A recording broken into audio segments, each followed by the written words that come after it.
کیونکہ جو ٹیکس ہم دیتے ہیں وہ قومی خزانے میں جاتا ہے۔ امیر لوگ خزانے سے بہانے بہانے سے رقم نکلواتے ہیں، کبھی پروجیکٹس کی صورت میں، کبھی بینکوں سے قرضے کی صورت میں۔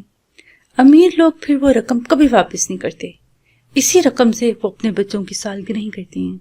یعنی ان کا پیسہ ہمارا ہوتا ہے؟ ہاں، اور اپنا پیسہ واپس لینا کوئی جرم نہیں ہوتا۔ وہ سیدھا ہو گیا، پھر مسکرایا۔ ایک دم سے اس مسکراہٹ نے اس کے سنجیدہ تلخ چہرے کو ڈھانک دیا۔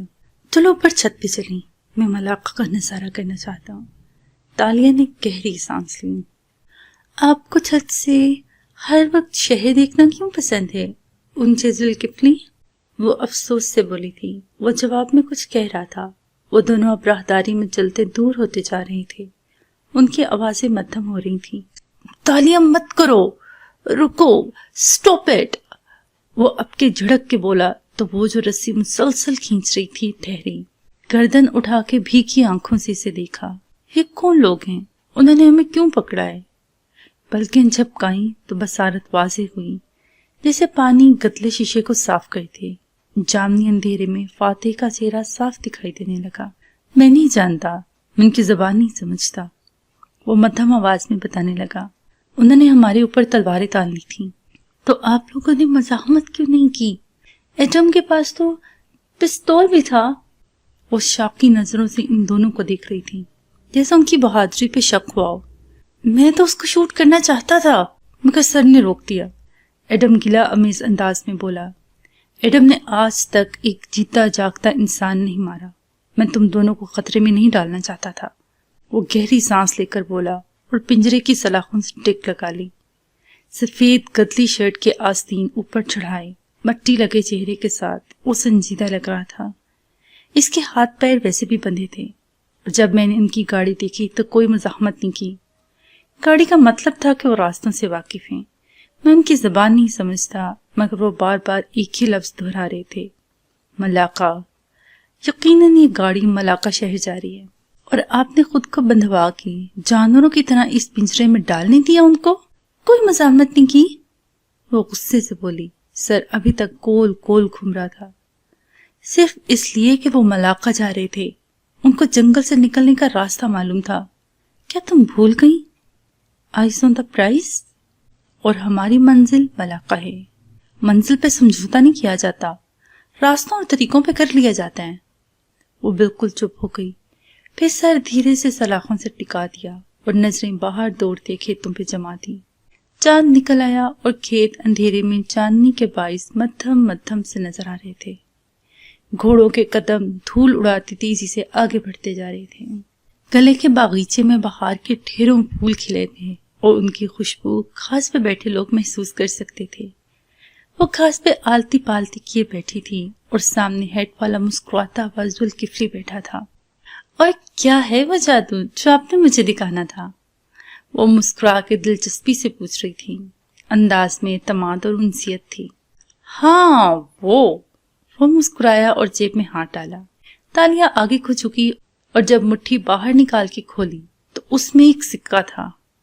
یہ کھوٹا ہے اور یہ دنیا والوں کے پاس کھوٹا رہے گا، مگر جب یہ تمہارے ہاتھ میں آئے گا تو… تالیہ نے دلچسپی سے اپنی ہتھیلی پھیلا دی۔ ذوالکفلی نے سکہ اس کے ہاتھ پہ رکھا اور اس کی مٹھی بند کی۔ اب ذوالکفلی کے ہاتھ اس کے ہاتھ کے اوپر نیچے رکھے تھے۔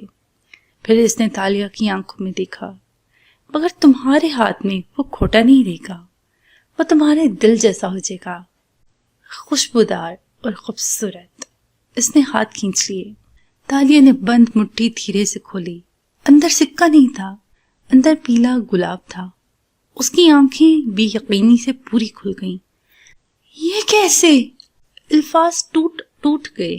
میں جادوگر ہوں پتری تالیہ، شہزادی تالیہ۔ وہ آواز کو بھاری کر کے بولا تو وہ حیرت اور خوشی کی ملی جلی کیفیت میں ہنس دی۔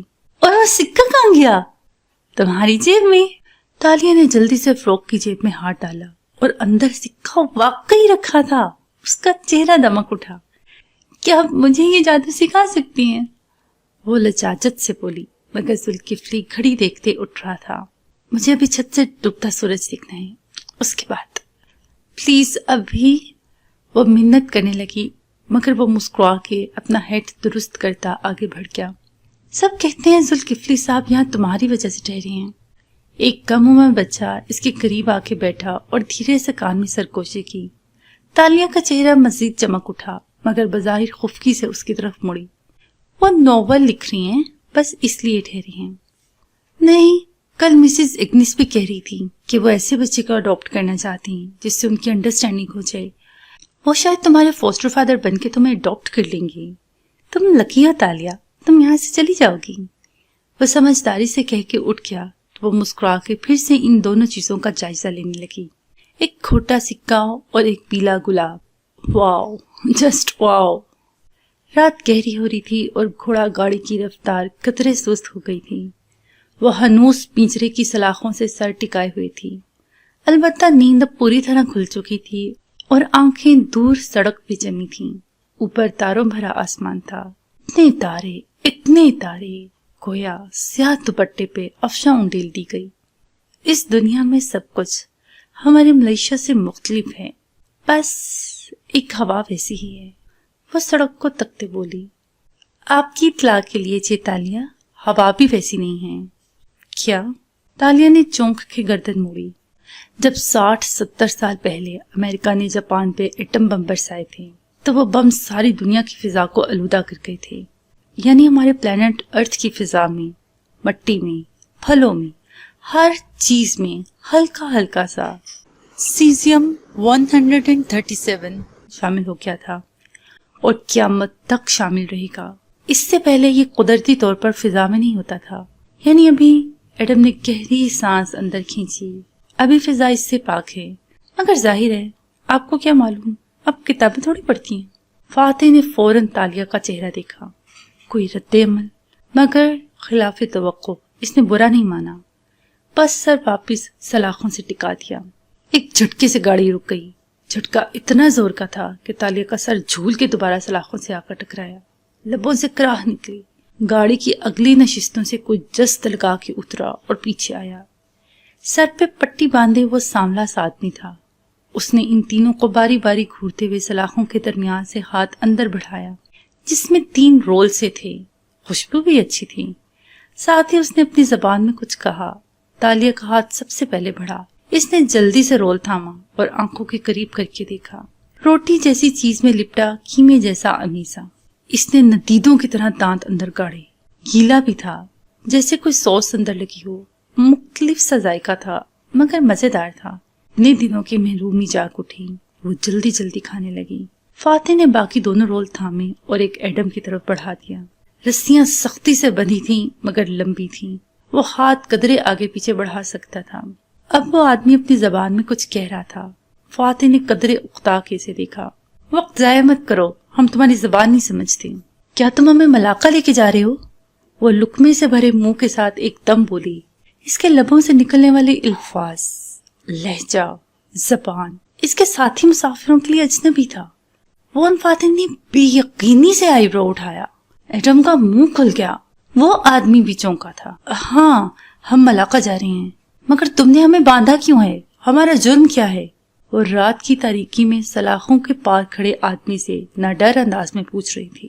فاتح بس اسے دیکھ رہا تھا۔ رول ابھی تک اس کے ہاتھ میں تھا۔ ہم جانتے ہیں تم اپنے مالک کی قید سے بھاگے ہوئے غلام ہو۔ ہم تمہیں وہاں لے کر جا رہے ہیں جہاں جانے کے تم حقدار ہو۔ قدرے سختی سے بولا اور آگے بڑھ گیا۔ اس کے بیٹھتے ہی گاڑی جھٹکے سے چل پڑی۔ تالیہ کا سر پھر سے سلاخوں سے ٹکرایا تھا، این وہاں جہاں گومر تھا۔ 13 سالہ تالیہ مراد سر جھکائے کرسی پہ بیٹھی تھی۔ میز کے پار کرسی پہ مسز ماریا براجمان تھیں اور تالیہ کے سامنے بیٹھے پولیس آفیسر کو دیکھ رہی تھی۔ جے تالیہ؟ پولیس آفیسر اس کی طرف جھکے سنجیدگی سے مخاطب تھا۔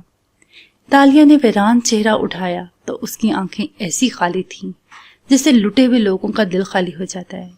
مسز ماریا نے بتایا کہ سارے یتیم خانے میں سب سے زیادہ ذوالکفلی تم سے گھلتا ملتا تھا۔ تالیہ نے کھوئے انداز میں سر ہلا دیا۔ اب تک تم جان ہی چکی ہوگی کہ وہ ایک جھوٹا مکار شخص تھا، ایک کون آرٹسٹ، ایک چور۔ وہ بے رحم لہجے میں کہہ رہا تھا۔ تالیہ کی آنکھوں کے گوشے بھیگنے لگے۔ وہ کوئی رائٹر نہیں تھا، جعلی کاغذات پر ادھر آیا اور اوپر ٹاور سے وہ سامنے والی عمارت کا جائزہ لیا کرتا تھا جہاں ایک آرٹ آکشن نیلامی ہونی تھی۔